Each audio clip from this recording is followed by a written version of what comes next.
दोस्तों नमस्कार। जय हिंद, जय भारत। आज संडे है और आज आने वाले एक दो दिन के बाद की खबरों को सुनकर के थोड़ा सा अगले हफ्ते की प्लानिंग को लेकर के भी बड़ी दुविधा है। बेसिकली न्यूज़ ये है कि किसान दोबारा अपनी मांगों को लेकर के एकजुट हो रहे हैं और दिल्ली कूच का उनका प्लान बन रहा है। हमारे देश में बेसिकली ये है कि इस तरह के संगठन अपनी मांग को मनवाने के लिए ऐसे एक शुरू से ही देश की आज़ादी के समय से ही एक धारणा ऐसी चली आ रही है।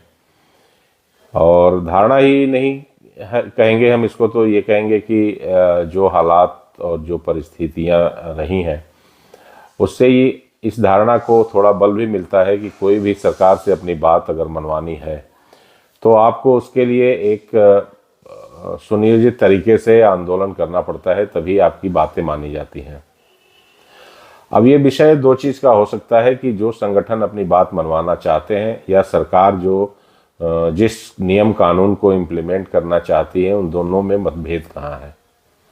प्रजातांत्रिक व्यवस्था तो ये कहती है या हमारे जो संविधान में है कि जनता की खुशहाली के लिए कुछ अमेंडमेंट टाइम टू टाइम कानून में संशोधन किए जाने चाहिए और जाते रहते हैं या सरकारें कर सकती हैं, जो कि जिसके बारे में वो कानून बनाया जा रहा है उसके फ़ायदे का हो, उसके सहूलियत के लिए हो। लेकिन ये ही एक ऐसा पॉइंट है जहां आकर के मेन पेंच फंसता है। अब जो सरकार कानून बना रही है या बनाने जा रही है या बनाएगी, वो जनता के लिए या जिसके लिए बना रही है उसके लिए कितना फ़ायदेमंद होगा, ये सबके अपने अपने दूरगामी और तात्कालिक सोच के हिसाब से डिपेंड करता है। तो बेसिक जो आज मेरा ये वीडियो बनाने का कारण है वो ये है कि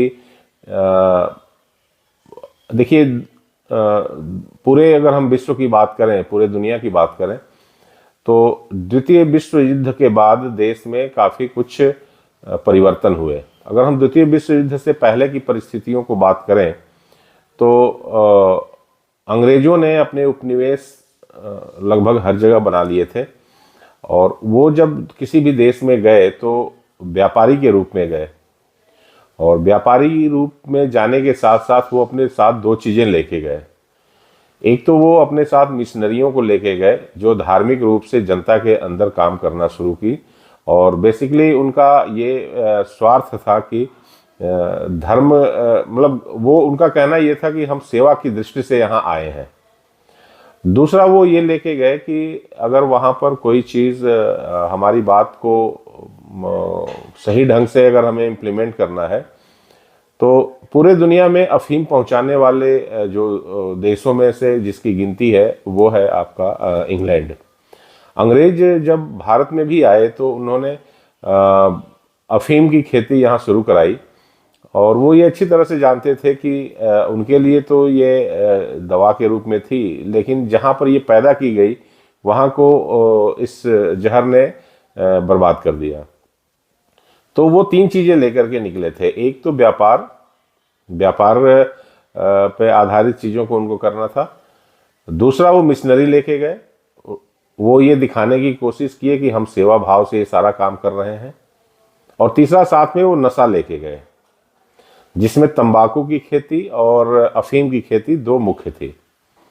अब ये बात मैं क्यों कर रहा हूँ, इसका देखिए मुख्य ये है कि एक हमारा पड़ोसी मुल्क चाइना है और एक हम हैं भारत और पाकिस्तान की बात मैं इसलिए नहीं कर रहा क्योंकि आज़ादी के पहले और आज़ादी के बाद की कुछ परिस्थितियां, और ख़ास तौर से ये जो मेरा आज का वीडियो है वो आर्थिक विकास को लेकर के है। तो भारत और पाकिस्तान उस मौजूदा परिस्थिति में एक ही देश थे, तो इसलिए मैं चाइना के साथ ये बात को अपनी रखना चाहता हूँ। और इसके जो कुछ तथ्य हैं, देखिए द्वितीय विश्व युद्ध में जब जापान के साथ मैं ये तो नहीं कहूँगा कि जापान पराजित हो गया, लेकिन पूरे दुनिया में एक ऐसी सिनेरियो बना जिसमें जापान मतलब चाइना जो है वो विजयी रहा, जापान पराजित हुआ।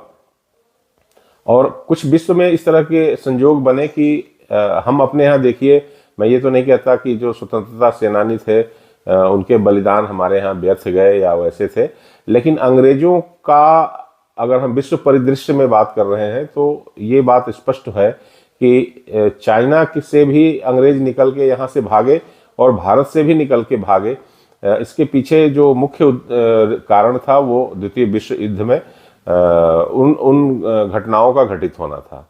तो मेन बात यह है कि 1945 में चाइना के अंदर से, मतलब वो द्वितीय विश्व युद्ध में जो जापान की हार हुई, उसके बाद एक चाइना का गठन हुआ और यहाँ भारत में 1947 में जो बीच के जो भी, मतलब देखिए बात तो शुरू हो गई थी 45 से ही, लेकिन वो 47 में जाकर के एक डेट निर्धारित हुआ और अंग्रेज यहाँ से चले गए। दोनों देश एक साथ आज़ाद हुए, अंग्रेज यहाँ से गए और उसके बाद शुरू हुआ देश के अंदर की सरकारों का गठन और देश के विकास के ऊपर कार्य करना। अब ऐसी कौन सी परिस्थितियां बनी जो हमारे साथ ही आज़ाद हुए चाइना देश इतना आगे निकल गया और आज हम इतने पीछे हैं। मैं देखिए, मैं बिजनेस से, व्यापार से जुड़ा हुआ हूं और मैं भारत में के अलग अलग हिस्सों में व्यापार तो करता ही हूं, अंतर्राष्ट्रीय पटल पर मैं चाइना के साथ भी व्यापार करता हूं। आप रोज के खबरों में क्या देखते हैं, क्या सुनते हैं और आम जनजीवन में क्या चीज़ें चल रही हैं, इन दोनों में थोड़ा सा फर्क है। देखिए, व्यापार की मैं जो बात कर रहा हूं, व्यापार में हमारे और चाइना के बीच में किसी भी तरह का मतभेद नहीं है।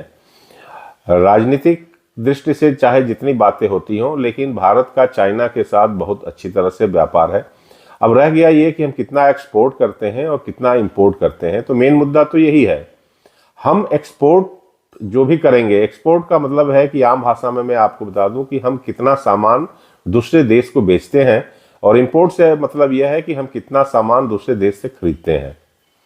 तो एक्सपोर्ट हम कितना सामान करते हैं चाइना को, उसके मुकाबले हम चाइना से इंपोर्ट कितना करते हैं, ये बातें निर्भर करती हैं कि हम अपने यहाँ क्या बनाते हैं जो चाइना को बेच सकें या चाइना हमसे खरीद सके, या चाइना ऐसा क्या चीज़ बनाता है जिससे चाइना से हम खरीद सके या चाइना हमको बेच सके।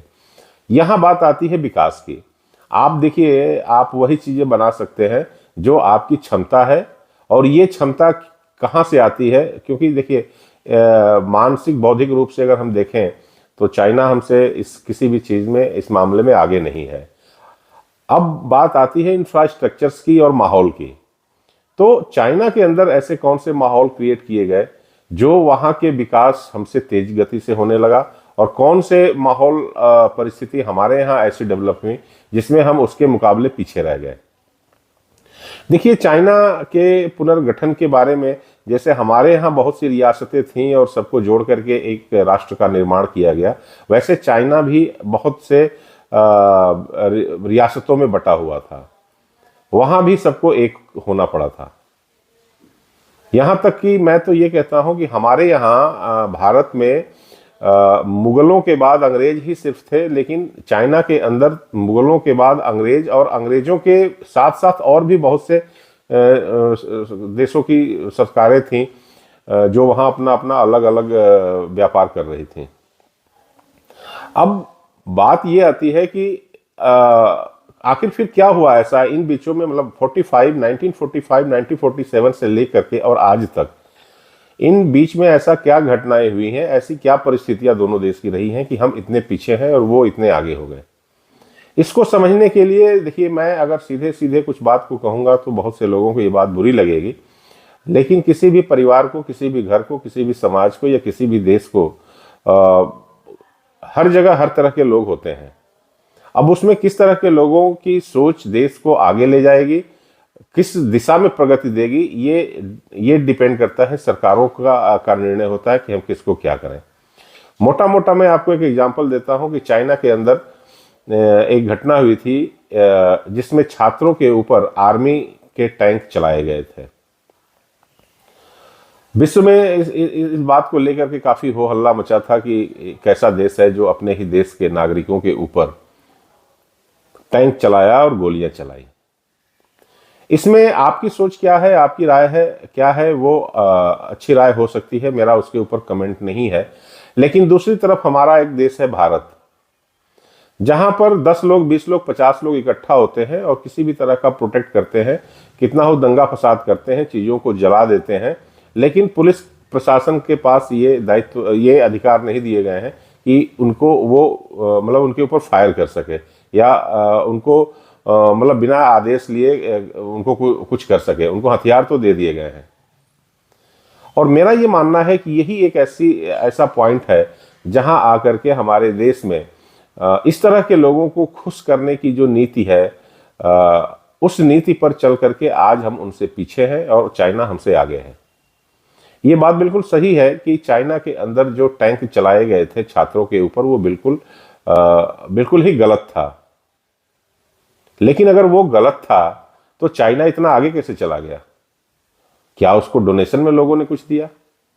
और भारत अगर आज यहां इस स्थिति में खड़ा है तो इन सारे लोगों की बातें मान मान करके ऐसी क्या चीज उसने कर दिया है?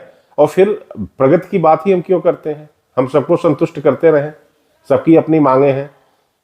हम लोन पर बैंकों से लोन ले करके और गाड़ियां खरीदें और एक यूनियन बना लें, हम दिल्ली कूच करें।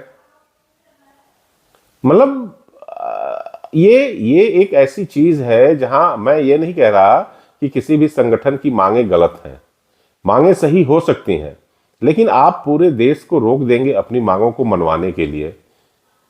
जिसका जहां जो मन में आ रहा है हमारे देश के अंदर वो करता है। सड़कें जाम कर देना, बसों को आग लगा देना, पुलिस के ऊपर फायरिंग करना, किसी भी सिस्टम को नहीं मानना। अंग्रेज चले गए, अंग्रेजों को भगाने के लिए आप क्या करते थे? और देखिए, स्पष्ट रूप से अगर आप बात को समझना चाहते हैं तो मैं तो ये कहता हूं कि अंग्रेज यहां से किसी के कुछ करने से नहीं गए।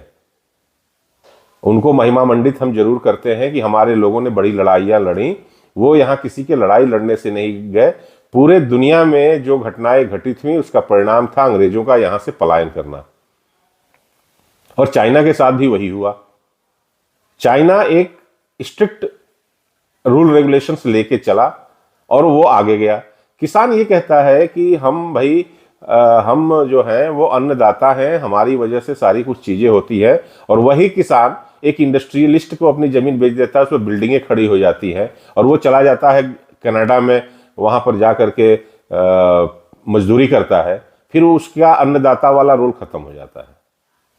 लेकिन यहां पर एक व्यवधान पैदा करने के लिए, एक समस्या खड़ी करने के लिए वो किसान अन्नदाता बन जाता है। ये कुछ ऐसे मुद्दे हैं जिसके ऊपर आप सबको विचार करना है। और ये खास तौर से इलेक्शन जब आता है उस टाइम ये सब चीजें होने लगती हैं। और देखिए, किसान के नाम पर हिडन बहुत से एजेंडे चलाए जाते हैं। मुझे नहीं लगता कि वो एजेंडे कितने सक्सेस होते हैं और कितने सक्सेस नहीं होते हैं। लेकिन अब देखिए, बात ये आती है कि स्पष्ट यही होता है कि कुछ ना कुछ स्ट्रिक्ट रूल रेगुलेशंस तो हमारे देश में भी जरूरी हो गया है। मैं ये नहीं कहता कि इनके ऊपर टैंक चलाए जाएं और गोलियां चलाई जाएं, बट इनको भी 4 कदम इस बारे में सोचना पड़ेगा आगे बढ़ के कि हमारे देश का जो विकास है वो कैसे स्ट्रीमलाइन हो, ऐसे चलता रहे, ताकि हमें इंग्लैंड, कनाडा, ऑस्ट्रेलिया यहाँ के वीजा के पीछे ना भागना पड़े। यहाँ हमें अवैध रूप से अपनी जमीन जायदाद यहाँ से बेच करके उन देशों में एंट्री लेने के तौर तरीकों को, उल्टे सीधे तरीकों को ना अपनाना पड़े। आप जाइए ना, हर शहर में इस तरह के इमिग्रेशन ऑफिसेज लोगों ने खोल के बैठे हुए हैं, जो आपको बाहर भेजने के तौर तरीके आपको बताएंगे। आप हमें 10 लाख दे दीजिए, 25 लाख दे दीजिए, 30 लाख दे दीजिए, हम आपको एंट्री करा देंगे, ऑस्ट्रेलिया में करा देंगे, इंग्लैंड में करा देंगे, यूएस में करा देंगे, कनाडा में। ये सब, इसके पीछे क्यों नहीं दंगे होते हैं? मुद्दे की बात यह है कि भाई हमारा देश जो है वो तभी आर्थिक रूप से, देखिए आर्थिक युग हो गया है, आज किसी देश से बॉर्डर पे लड़ाई नहीं होने वाली है, तो हमें इस मुद्दे पर काम करना पड़ेगा। और हमारा देश कैसे विकास करेगा, आर्थिक प्रगति पर आगे बढ़ेगा, ये सारे जनता को सोचने का विषय है। ये सिर्फ सरकारें नहीं सोच सकती। सरकारों को तो भाई वोट भी चाहिए, तो वो कहीं ना कहीं उनका ढुलमुल रवैया रहेगा ही रहेगा। लेकिन क्या रास्तों को रोक देने से और सारी चीजों को रोक देने से हमारा देश आगे बढ़ जाएगा?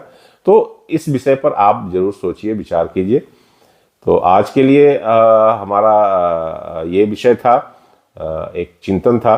आप इसके बारे में क्या सोचते हैं? आप हमारे कमेंट बॉक्स में जा कर के अपनी राय जरूर दें।